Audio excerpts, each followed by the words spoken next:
Welcome to Penrose Learning, where we make understanding easy. In this video, I will explain how to set up a stop loss on Webull. First, open your Webull app and navigate to the stock you want to trade. Once you've selected your desired stock, simply tap the Trade button. This action will take you directly to the order entry screen, where you can begin setting up your protective order. Next, on the order entry screen, you'll need to change the order type.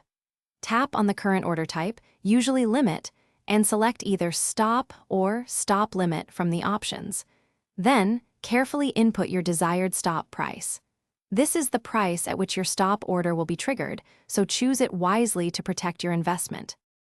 If you chose a stop limit order, you'll also need to set a limit price.